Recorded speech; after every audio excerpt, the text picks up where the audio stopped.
हर हर महादेव। कैसे हैं आप सब।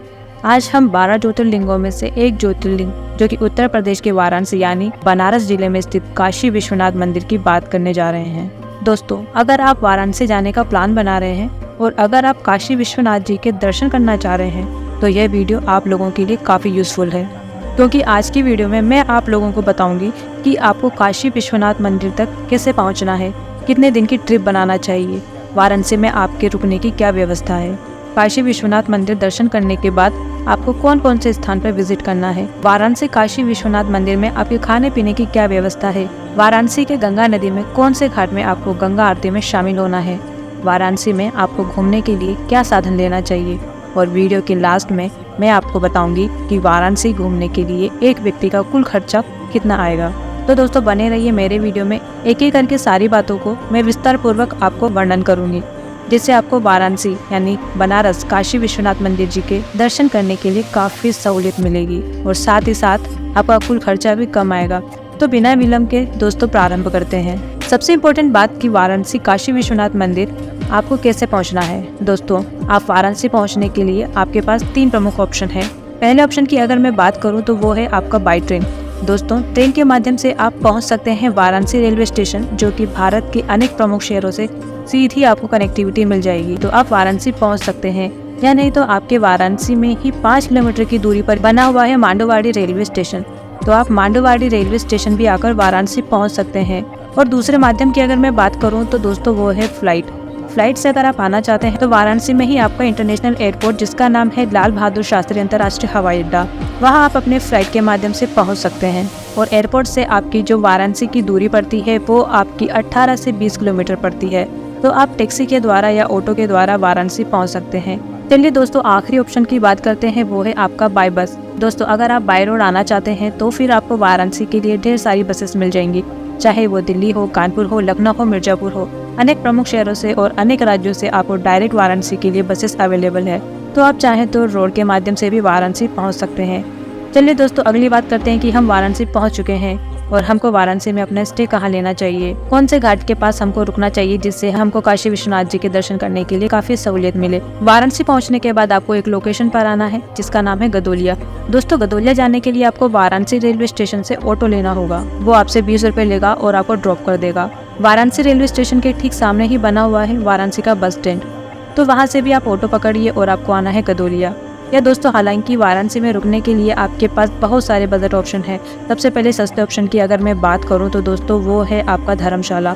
दोस्तों, काशी विश्वनाथ में आपको ढेर सारे धर्मशाला देखने को मिल जाएंगे, जो कि आपका गदोलिया में ही पड़ता है, तो वहाँ आप किसी भी धर्मशाला में रुक सकते हैं। 50 रुपए से 100 रुपए तक एक दिन का लगता है, तो आप वहाँ स्टे ले लीजिए। या फिर अगर आप थोड़े अच्छे बजट होटल में रुकना चाहते हैं तो आपको वहाँ होटल भी आराम से मिल जाएंगे। 500 रुपए तक होटल का चार्ज लगता है, आप अपना होटल में भी स्टे बना सकते हैं। चलिए दोस्तों, हम प्रस्थान करते हैं अब दशाश्वमेध घाट की तरफ। दोस्तों, गदोलिया में ही आपका सबसे प्रमुख घाट है जिसका नाम है दशाश्वमेध घाट। दशाश्वमेध घाट से ही मंदिर की जो दूरी है वो आपकी लगभग 5 मिनट के पैदल रास्ते पर पड़ती है। तो दोस्तों, दशाश्वमेध घाट जो कि सबसे प्रसिद्ध है गंगा नदी के घाट और वहाँ की गंगा आरती, तो हालांकि आपको अभी पहले स्नान करना है क्योंकि गंगा आरती होती है वो शाम के समय होती है, तो अभी आप दशाश्वमेध घाट में स्नान करिए, डुबकी लगाइए और आप महाकाल के दर्शन के लिए यानी काशी विश्वनाथ मंदिर के लिए प्रस्थान कीजिए। दोस्तों, मंदिर प्रवेश करने से पहले आपको वहाँ पे ढेर सारे स्टॉल्स देखने को मिलेंगे, यानी कि दुकानें देखने को मिलेंगी। आप वहाँ से चाहें तो फूल, माला, दूध, ये सारी चीजें ले सकते हैं। वहाँ पे आपको जूते चप्पल रखने को भी कहेंगे दुकान वाले, तो आप वहाँ पे उनको 5-10 रुपए देकर जूते चप्पल भी रख सकते हैं। या नहीं तो आप चाहें तो वहाँ से प्रसाद, फूल, माला, ये सारी चीजें खरीद सकते हैं और विश्वनाथ जी को चढ़ा सकते हैं, जिसमें कि आपका 50 से 60 रुपए तक इस तरीके का चार्ज करते हैं। और उसमें बेलपत्ता, धतूरा, नारियल, लोटे में दूध, ये सारी चीजें इत्यादि आपको देंगे, तो आप ये चीजें ले जाके भोलेनाथ जी के ज्योतिर्लिंग पे अर्पण कर सकते हैं। तो दोस्तों, आप लाइन में लग जाइए काशी विश्वनाथ जी के दर्शन करने के लिए। अगर आप मॉर्निंग के समय आ जाते हैं, अर्ली मॉर्निंग कहने का मतलब है, या तो आप हार्डली आधे घंटे या 45 मिनट में आप दर्शन करके बाहर आ जाएंगे। वहीं अगर आप जितना लेट करते जाएंगे तो उतना ही ज्यादा आपको टाइम लगता जाएगा। लेकिन हार्डली अगर मैं बात करूँ, जो दर्शन में लाइन लगती है वो आपको लगभग 1 से 1.5 घंटा, 2 घंटा, इतने में आपका आराम से भोलेनाथ के दर्शन करके मंदिर प्रांगण में और भी छोटे छोटे मंदिर है उनके भी दर्शन कीजिए, माथा टेकिए, अपने मनोकामनाएं मांगिए और प्रस्थान कीजिए। भोजन ग्रहण करने के लिए दोस्तों, हालांकि वाराणसी इतना प्रमुख शहर है, वहाँ का लोकल डिशेस तो है ही, लेकिन साथ ही साथ वहाँ के भोजनालय नहीं बल्कि वहाँ पे अन्नपूर्णा प्रसादालय जो कि निःशुल्क है, वहाँ पे लंगर फैसिलिटी आपको मिलेगी। तो वहाँ जाइए। काशी विश्वनाथ मंदिर से जब आप बाहर आएंगे तो बाएं हाथ में एक आपको गली मिलेगी, वहीं आपको जाना है अन्नपूर्णा प्रसादालय जो कि 2 मिनट का रास्ता है। अन्नपूर्णा प्रसादालय में आपको निःशुल्क भोजन मिलेगा। आप वहां प्रसाद ग्रहण कीजिए, भोजन करिए और आप प्रस्थान कीजिए अपने अगले लोकल साइट सीइंग के लिए। आपको वाराणसी में कौन कौन सी जगहों पे घूमना है उसकी भी मैं यहाँ पे बात कर लेती हूँ। चलिए, तो सबसे प्रमुख बात यह है कि आपको शाम के समय 5 से 5:30 बजे दशाश्वमेध घाट के आसपास आ जाना है गंगा आरती में शामिल होने के लिए। जितना ज़्यादा आप लेट करेंगे उतनी ज़्यादा आप गंगा आरती में लाइन के पीछे हो जाएंगे, क्योंकि भीड़ काफ़ी ज़्यादा इकट्ठा हो जाती है दशाश्वमेध घाट पे। तो जितनी जल्दी आप जाएंगे उतना जल्दी आप गंगा आरती के निकट रहेंगे। कुछ लोग गंगा आरती देखने के लिए बोट में जाके यानी कि गंगा के तट पे जाके बोट में चढ़ के भी 10-20 रुपए देकर वहाँ से भी गंगा आरती में शामिल होते हैं।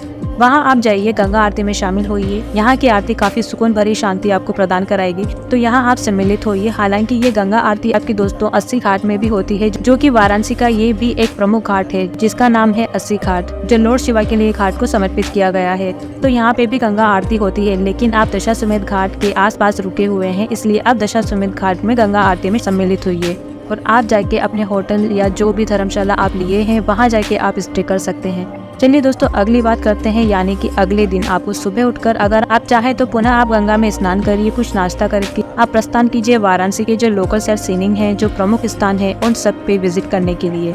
सबसे प्रमुख स्थान है दोस्तों वो है आपका वाराणसी में टोटल 84 घाट। तो दोस्तों आप वहाँ नौका विहार कर सकते हैं, यानी कि नाव के माध्यम से आप सारे घाट घूम सकते हैं।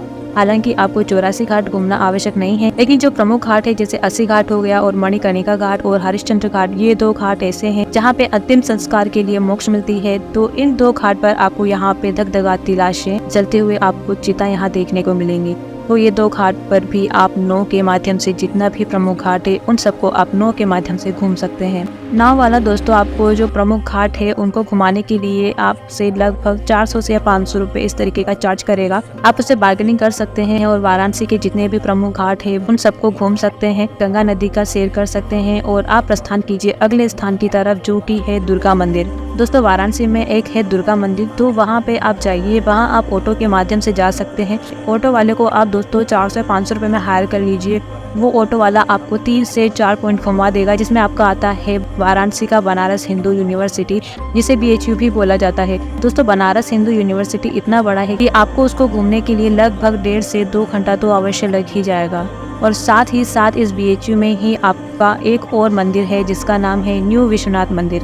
हालांकि काशी विश्वनाथ मंदिर का जो मुख्य ज्योतिर्लिंग है वो तो आपने दर्शन किया ही है, लेकिन काशी हिंदू विश्वविद्यालय के कैंपस के अंदर भी आपको विश्वनाथ जी की ज्योतिर्लिंग देखने को मिलेगी। तो आप इनके भी दर्शन कीजिए और वहां से आप प्रस्थान कीजिए एक अगला स्थान जो कि है आपका रामनगर फोर्ट। दोस्तों रामनगर फोर्ट में जाइए, ये एक किला है, तो यहाँ भी आप कुछ समय व्यतीत कीजिए और वहीं पर कुछ दूरी पे बना हुआ है सारनाथ, तो आप सारनाथ भी जा सकते हैं।